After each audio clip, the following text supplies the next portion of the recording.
Federica Biondo, ciao, benvenuta a Ci Vediamo a Via Veneto. Grazie mille, grazie a voi. Per essere qui. Giovanissima attrice di teatro. Sì. Il tuo primo palcoscenico e come è nato l'amore per la recitazione? Allora, il mio primo palcoscenico in assoluto, non come attrice, è stato come proprio ballerina. primo. È stato primo all'età di 4 anni, come ballerina. 4 anni? Sì, prima ho iniziato tutta la mia carriera come ballerina classica, moderna, ma nella mia questo città sogno, quindi? Sì, inizialmente io volevo fare la ballerina e ho Era raggiunto già anche livelli buoni, abbastanza il fisico alti. te lo consente. E invece sai che il fisico te lo consente, lo ripeto.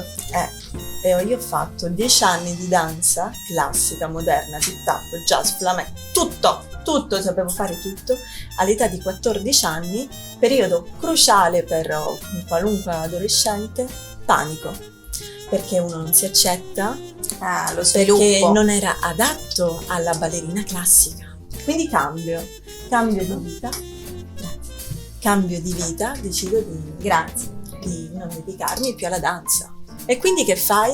Ti dedichi al musical, quindi inizi a fare danza, inizi a fare canto, inizi a fare recitazione. Metti dentro tante cose, tante cose. Inizi a studiare sempre di più, grazie mille, finché poi arrivano i 18 anni. È emozionante stare all'Harry Sbardi, la verità, sì. Questo salotto. Era una parentesi. Per una ragazza come me che viene dal paese e sta cercando di realizzare i propri sogni e si vede accerchiata da queste immagini, è meraviglioso. Tutte del grande maestro Rino Balillari. Fantastico. Vuol dire che stai andando bene. Speriamo. Quale paese? Prendiamo Barcellona, Pozzo di Gotto, in provincia di Messina. Bello. Siciliana doc, mamma di Catania, papà di Barcellona, nata e cresciuta a Barcellona e a 18 anni la capitale, Roma. Cos'hai della capitale? È una scelta importante. Ma pienamente consapevole. Cioè, io a 18 anni ho detto mamma, papà. I tuoi già lo sapevano? Sì, ma loro lo sapevano da quando sono 4 anni. Cioè, io quando sono nata già scappavo di casa, per dirvi, quindi poi a 18 anni era il minimo andare a Roma, era ovvio. Anzi, siamo vicini. Hai avuto coraggio, adesso tu sei molto solare e lo dici in maniera simpatica, però insomma credo che sia stato un momento importante e anche una presa di coscienza che andavi. Tra l'altro, dopo Roma, io ho fatto 1 anno di Roma con il teatro, 1 anno di Milano con il musical. Anche Milano. Non te lo sei fatto mancare, insomma? Assolutamente no, non mi faccio mancare mai nulla, provo, poi se devo mollare mollo, ma intanto ho provato. 1 anno di Milano, però era troppo musical. Io volevo fare il teatro, volevo essere un'attrice, proprio ho sentito l'esigenza. Io in 1 anno di Milano come attrice ho fatto quello che a Roma ho fatto in 10 giorni. E io ho detto, no, datemi di nuovo il mio ossigeno. Torno a Roma, ma molto più carica, molto più consapevole. Ho studiato ancora di più, ho fatto ancora di più e ho capito di aver fatto la scelta giusta, che sicuramente non ci sarebbe stata se non ci fosse stato Milano, l'esperienza milanese. E adesso com'è la tua vita? Come sono i tuoi giorni e quale è la tua direzione? Bellissima e crudelissima domanda. Sì. Allora, io rispecchio una qualunque giovane della mia età, in qualunque ambito lavorativo. Quanti si può 24, chiedere? sì, Quindi non ho problemi. non hai problemi a dirlo. Ma lo dico in qualunque ambito lavorativo, perché siamo tutti pieni di dubbi, siamo tutti senza certezze lavorative, economiche e l'unica cosa che ci porta avanti sono i sogni. Purché siano veri. Perché spesso mi trovo a parlare con miei coetanei, con miei colleghi che si inventano i sogni soltanto per trovare una scusa, forse. Per tirare a campare, forse. Forse sì. Io oggi a mente lucida dico che il mio sogno è stata la mia medicina, perché mi ha salvato. Io non l'avevo visto né come lavoro né come studio, l'avevo preso per quello che era. E adesso dopo 6 anni dico che è stata la cosa che mi ha fatto stare bene, dopo un periodo molto molto brutto, molto.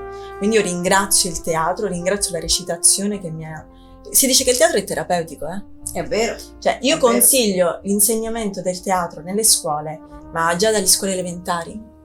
È una cosa che ti forma in una maniera assurda.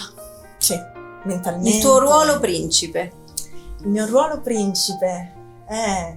Allora, io ho iniziato qui a Roma con uno spettacolo itinerante, un monologo teatrale di 15 minuti, dove in questo spettacolo praticamente ognuno recitava a sé, ognuno non aveva un pubblico, ognuno poteva esibirsi per un tot di persone. Io avevo la fortuna e sfortuna di esibirmi per una persona alla volta. C'era una sedia, c'ero io che recitavo e quindi ho fatto questo mio monologo dalla durata di 15 minuti per 3 ore consecutive senza nemmeno una pausa. Un personaggio molto emblematico perché lo spettacolo si chiamava Personalità Borderline. Complimenti. Ti dico solo questo, quindi già il titolo Personalità borderline, capisco che è capiamo un complesso. attimino. E io avevo questo personaggio che era una donna che amava terribilmente il suo uomo, però lei era consapevole che veniva tradita. Quindi sì, lo ma sapevo. io lo so, cioè tu mi stai tradendo perché mi ami. Cioè, e io adesso ti uccido perché ti amo.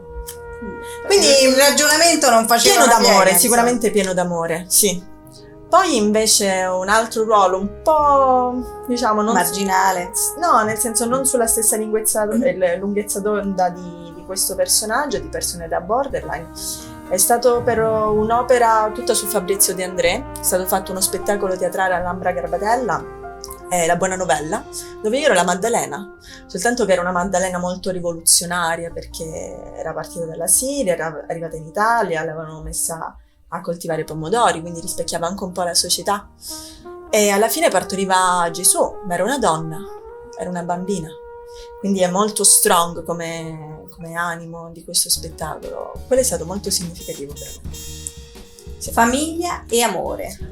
Famiglia meravigliosa, famiglia che mi sostiene, famiglia non artistica, a eccezione di uno zio, attore di teatro che lavorò con l'immensa Carla Fracci e anzi, Allora.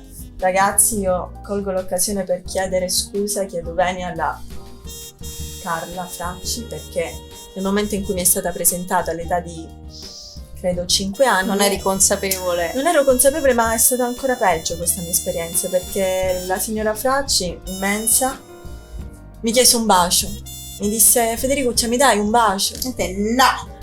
No, perché sei una strega.